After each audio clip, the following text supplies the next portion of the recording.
Well, you have an old resume. I've done things since Rudy Giuliani in 2008.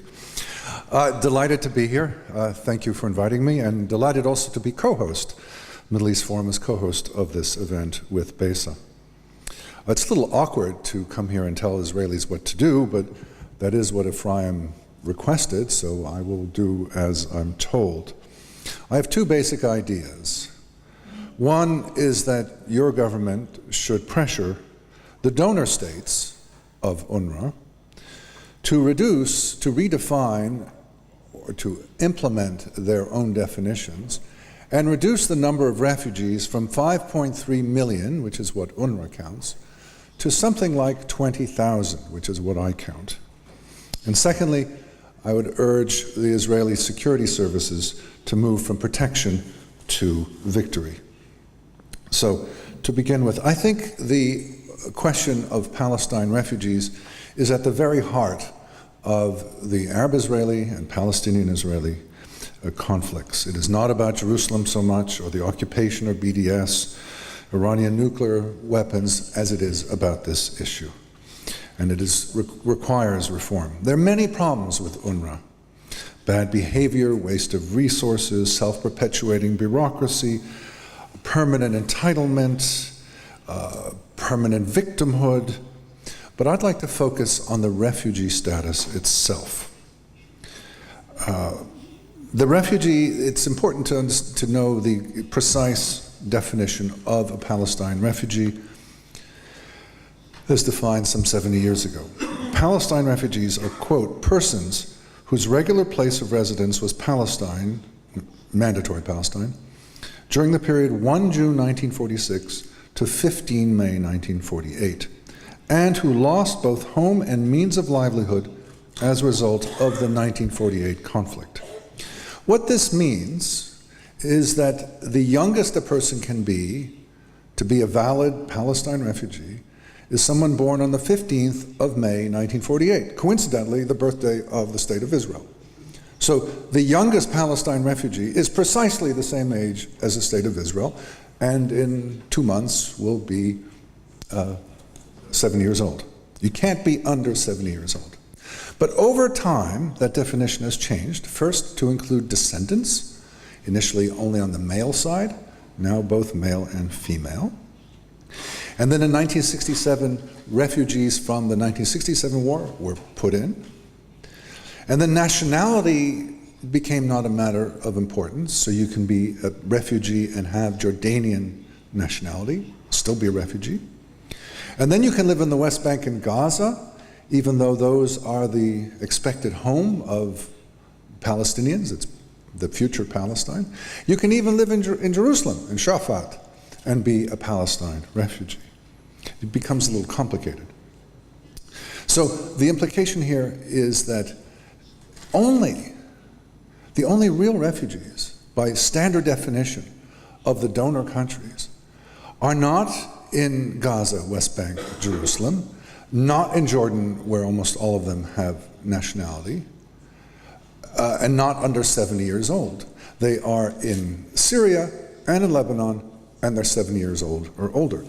I believe that if you do the math, the number of refugees deflates from 5.3 million to something like 20,000, and getting smaller, as opposed to the UN refugee body, which is getting larger.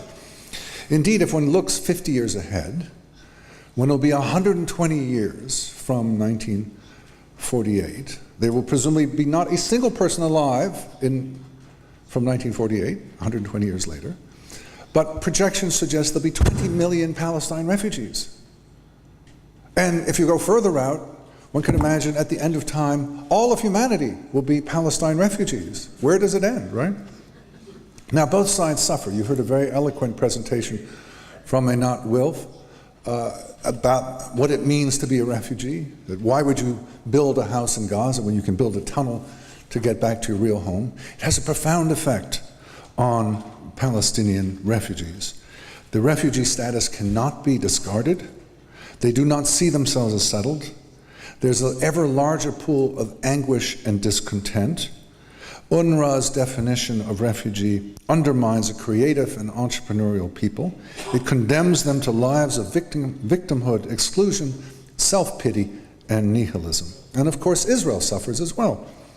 There is this Palestine refugee dagger at the throat of Israel that's getting larger with time, keeps the Arab-Israeli conflict going, fosters political extremism, a cult of death, suicide, terrorism, a permanent enemy from which there is no escape. So, while I would love to see UNRWA disappear and I'd love to see no money go to it, I think the realistic thing is to go to the donor states and say, please stop calling these people refugees. Give them the money if you want, but don't call them refugees. And then there will be an opportunity for the those who considered themselves refugees in the past to come out from this victimhood, to come out from this delusion that they can return to their ancestors' homes in what is now Israel. Second point is about Israeli security services. Israeli security services have become protective bodies. They're in the business of protecting lives. They're not in the business of winning wars when it comes to the Palestinians. I think this is a profound mistake. If you look at the Temple Mount incident of last July, when Palestinian jihadis killed 2 border police, there was a wide consensus in the Israeli public and in the Knesset that there need to be metal detectors, but they're only there for a few days because the security services said, don't keep them there. There could be an intifada. The Palestinian Authority could collapse. It's not worth it. It's that kind of defensive mentality of not trying to change things that I think is the problem. Why the Israeli government has been so reluctant over decades and decades to see that there be a real change in UNRWA. The Israeli government has wanted UNRWA funded, has not looked to make it an issue. The Israeli government has been part of the problem. And it is great to see that finally this is a topic for discussion.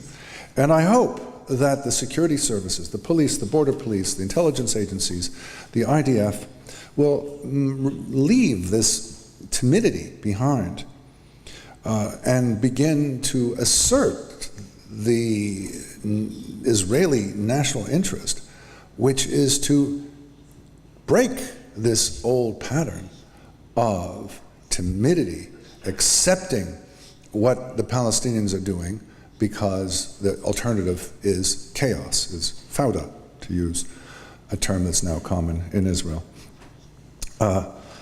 We need to see an effort to control, to contain, and possibly to end UNRWA. That requires a very different mentality. Thank you.